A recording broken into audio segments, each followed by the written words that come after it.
Empire.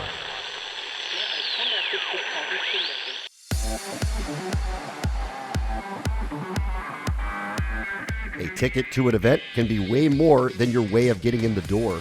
So the Big East relationship started last year. It started with March Madness, where during their men's tournament at Madison Square Garden and their women's basketball tournament at Mohegan Sun, we gave out free NFTs off of the Jumbotron.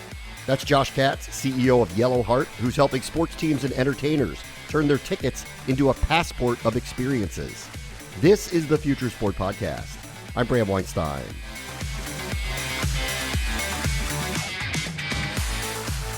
Old men like me pine for the days of just being able to put something in my hand and not have everything on my phone. And you'll hear me ask my old man question of Josh Katz about printing out and saving a paper ticket as a record of attending an event. But I, like the rest of the staff on this show, we get it. And truly, it is amazing what a ticket can now be.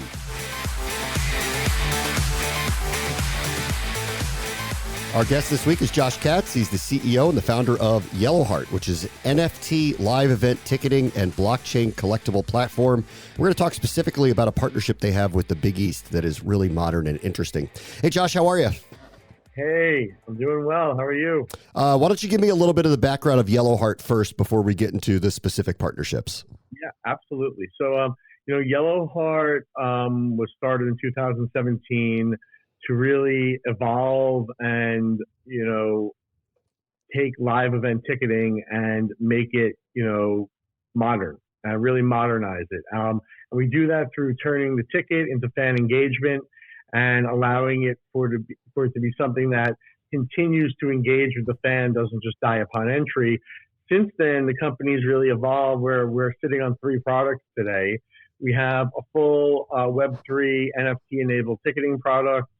We have what we're calling a community membership program where if you're a fan, you can join a community, which is what we've done with the Big East, and be part of getting special access, perks, and rewards. And then we also have a very robust digital collectibles business. When you say turn ticketing into fan engagement, what do you mean by that? Well, what I mean is when you look at the current state of live event ticketing, they're barcodes that act as receipts and proof of entry, and that's it. So you enter in a door, you get your barcode scanned, and that's it. And the team, the artist, they have to engage with you. So with our platform, essentially, it's what we call a smart ticket, and a smart ticket allows for continued engagement. So if you're a fan of a team or an artist, you could continue to get perks, benefits, rewards, upgrades, other things through your ticket that just really has never existed before. So you're rewarding people for attending, essentially, is the way you're going. Behavior, if you're going to your 5th game of the season, don't you think the team should know and maybe do right by you? Or if you're on your 5th, show on a tour, maybe that artist should recognize that you're a super fan and you should be rewarded for that behavior. Oh, I think you should. Yes. Yeah, no doubt about it. Do they? I don't know. But yes, I agree with you. Well, that's the mission of what we're doing. And the reality is the teams and the artists want the engagement with the fans. They just don't have a method to do it today. The current ticketing products are completely antiquated. You started this 5 years ago, so you were kind of ahead of what is happening right now. What did you see in the marketplace then? And did you have any friction when you were going to teams or artists or leagues or whatever saying, we want to do this with your ticketing? Oh, yeah. Pre-pandemic, zero understanding of what we were doing, zero caring.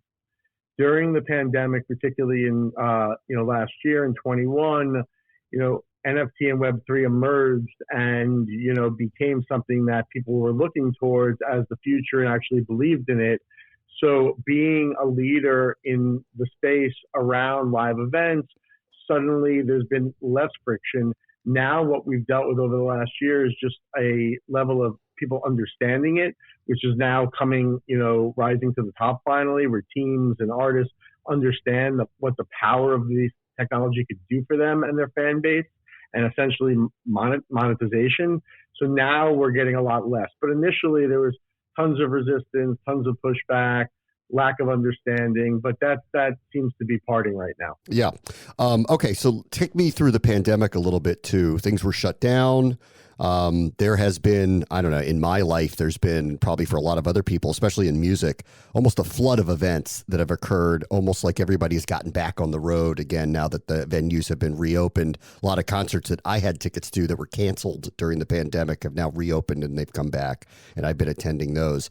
Was this a reset for the industry from your perspective too, to have an opportunity to kind of talk about what this looks like on the other side when we get back to live events again? So, live events shut down, and it was a sector that has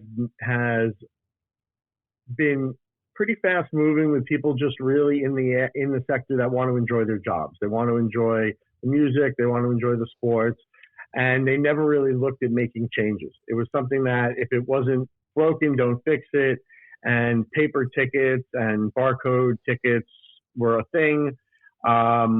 They work fine. They get people in the door. Ticketing is boring. No one cares about it, so just leave it alone. Pandemic, people got to actually sit back and think and actually look at technology for the first time, especially in this sector where no one had any work for 18 months. And they sat back and they said, okay, wait a second, maybe there is a better way. Maybe this does make sense. And, our earliest support of the company came actually from Live Nation and Ticketmaster, believe it or not.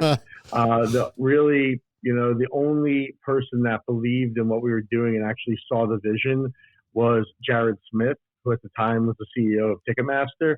A lot of other people in that building didn't get it and dismissed it early on. But pre-pandemic, he understood it and he supported it, both with his knowledge base and by getting them to be our earliest funding partners. So there was a level of knowledge and expertise on the top around the fact that this was the future. It was just everyone else that at that time really just didn't care. But the pandemic allowed for, a bit of a reset where people actually opened their minds up and took a look at this. I mean, you're in an interesting spot too, because you need buy-in from everybody, right? You need the ticket masters of the world, you need the team, you need the artists, you need everybody to want to buy into what you're trying to build here. We do, and once again, the industry was very dismissive pre-COVID, but now things have changed. Where if you look at all of the biggest players, they're all rushing into the space right now. A lot of them have a lot of education to really get up to speed on, but they all have realized that this is a major pot of money for them if they do it right. So they're rushing towards it, which is great to see that our earliest instincts that this would be the future have now been proven correct. And now we're watching as all these big companies rush towards this and move in this direction. Let's talk about the specific relationship and partnership you have with the Big East. What are you doing with that conference? So the Big East relationship started last year. It started with March Madness, where during their men's tournament at Madison Square Garden and their women's basketball tournament at Mohegan Sun, we gave out free NFTs off of the Jumbotrons, where people could basically point the QR code from that, download our app. In the app would already be the NFT. So frictionless download of what we're calling a Big East community membership. You join the membership, and initially anyone that joined through that tournament was given digital collectible NFTs as rewards for joining. Those came in the form of the winning trophies for Villanova and a few other NFTs. Now we basically issued out a super ticket that allowed people to get access to Media Day today, actually, which has never, ever before had fans enter the building. This is at Madison Square Garden in New York. So fans were able to buy tickets to Media Day for the first time ever through, Yellowheart. Anyone that had the pre-existing NFTs from March Madness, earlier this year, they had earlier access to buy these. They had the first dibs for the first hour. So, a very cool thing that the Big East did. This episode is brought to you by Chalk and Dog, which brings together the vast experience and expertise of two of the brightest agencies in media, sports, wagering, and gaming. With deep roots in the UK and the US, the agency offers expert guidance in everything from market entry to market expansion for startups as well as established global brands powered by best-in-class communication and creative experts. Chalk and Dog has vast international experience and delivers results-oriented, tailor-made solutions for B2B and B2C organizations. Okay, so let me ask you a couple broad questions about NFTs since you're in all of this. When you were initially building this stuff, it sounds like you still are doing some collectibles are part of this whole thing. How did you kind of see the valuation of NFT collectibles initially, where it is now, and where you think that is going from here?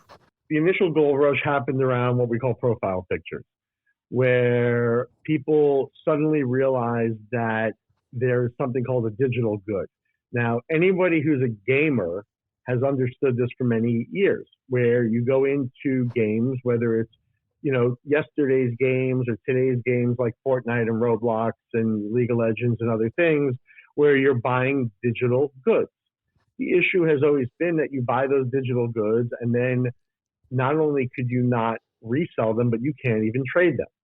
So if I had bought, for example, a skin and I didn't use it anymore, and then you said, oh man, Josh, you have that skin, can I get that from you? Not only can I not even sell it to you, I can't even give it to you. So that is a pretty big roadblock, and that's where it really begins around putting a value onto a digital good. So that started really with this gold rush around profile pictures, people launching these collections. Bored Ape was the shining example, the most successful one, and that kind of came and went. But what it did is it established value on digital goods for the first time, where now the whole gaming community and, beyond realizes that you could put a scarcity level that's provable and a value on something that's digital. So that was the initial gold rush. Today, now that has evolved and it exists, but the thing is what does that digital good do for you? Does that digital good show that you own something that accrues in value? Does that digital good pay you a dividend? Does that digital good give you access to a concert like with Yellowheart? What does it do for you? And that's where it's headed today. Within the Web3 universe, we call it utility. So Initially you had a digital collectible with no utility, literally a picture or, a video. Now it's that, but what does it do for you? Does it pay you? Does it give you access? Does it, a membership card? What does it actually do for you? And tomorrow we're going to see the evolution of that, where we're going to see essentially most goods and a lot of services move to a digital format. So what will happen is, just on the most basic level, your membership card to your gym, your credit card, your bank card, these will all move to be digital. They already are. I mean, we're already using Apple Pay. We're already using Apple Wallet for tickets and memberships and other things like that. It's all going to just move that way, but those are going to be NFTs because they'll have provable scarcity and provable ownership.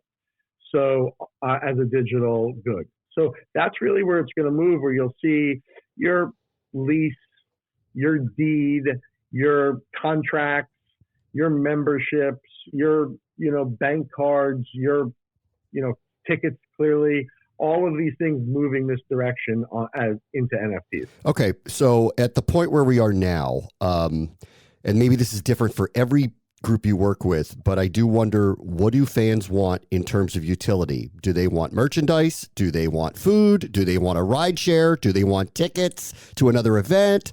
Do they want, as you have pointed out, special events? What do they want? Well, ask you, what do you want? That's all of it. Can I have all of it? Yeah. Can I have all of it? Exactly. Yeah. You want to walk in and be treated like a VIP and be able to go in a fast pass line, which is something Yellowheart's setting up with venues now for community holders, that they get, easy access to venues, so you don't have to wait in line. You want, perks, you want upgrades, you want to be recognized as a fan and treated well. Traditionally the live event industry has treated fans like cattle, literally like cattle, herding them in through gates and, wire fences. And people don't want to be treated that way. You're a fan of a team, you're a season ticket holder, you're out at a NFL game tailgating. You want easy access. You want to be treated well. You want to be, part of a community. And that's what this is really headed towards. You've used the word membership a couple of times. I've heard others in this industry, especially in sports, talk about memberships now, where this is the maturation of what used to be the season ticket holder and may or may not be, but the membership can include a lot of different things. Is that kind of how you're viewing this? It is. And, let's call the membership and the season ticket holder two different things, where membership might be where you're a member of your local venue. And because you're a member, you get early access to tickets. You could go to a certain, viewing area that's better. Maybe you're getting easier access. And you're a local. So maybe you're going out to that venue once or twice a week. You're getting invited to special events. Then you have season ticket holders that really pertain to sports. And that's just essentially buying bulk tickets to every game. So now that you've bought those tickets, okay, maybe it comes with a membership, but you also get access into, a lounge, or you're getting into, free, food or beverage, like a lot of people get around high-level season tickets. So it's really two different things where, as a member, you're getting perks and rewards and benefits for being a fan.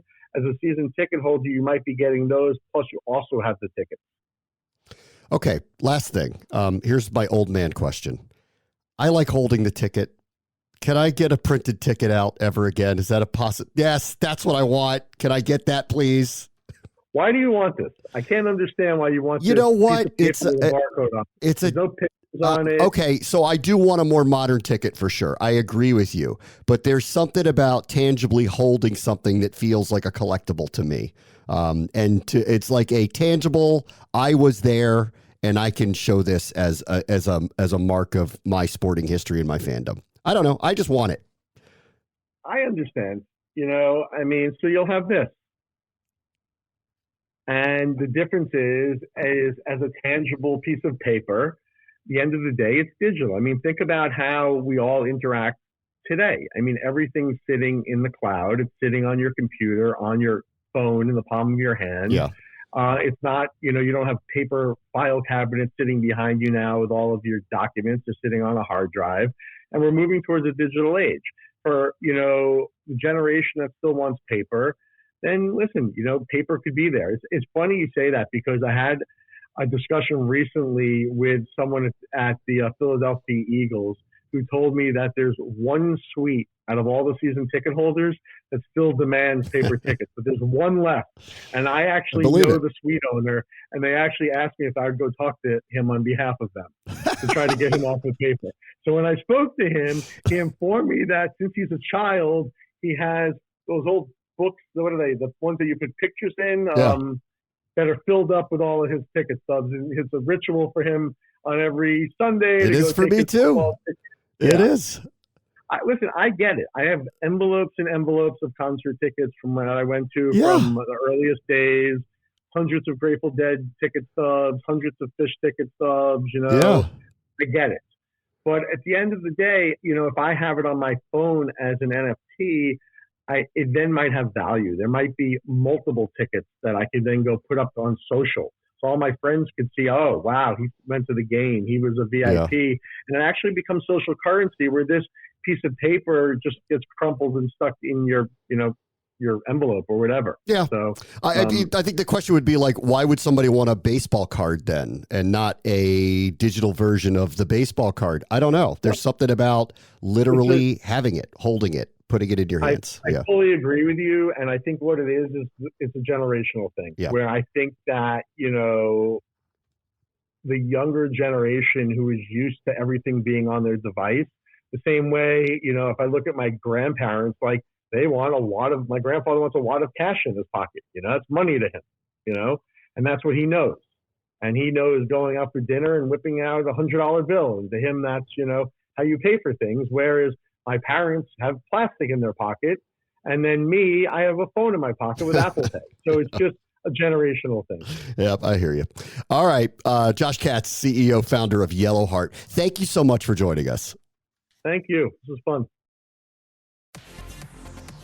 On the next Future Sport podcast, back to the betting landscape where European norms are being implemented in the U.S. Companies such as Stats Perform and the Perform Group platform and Sport Radar realised that you could carve a sport right out and stream that directly onto bookmakers' websites and carve that out from broadcast rights. That's Chris Catling, head of Infront Better and a former international athlete who is surveying opportunity in the nascent U.S. betting landscape. That will do it for this episode. As always, the future is now. This is the Future Sport Podcast. I'm Bram Weinstein.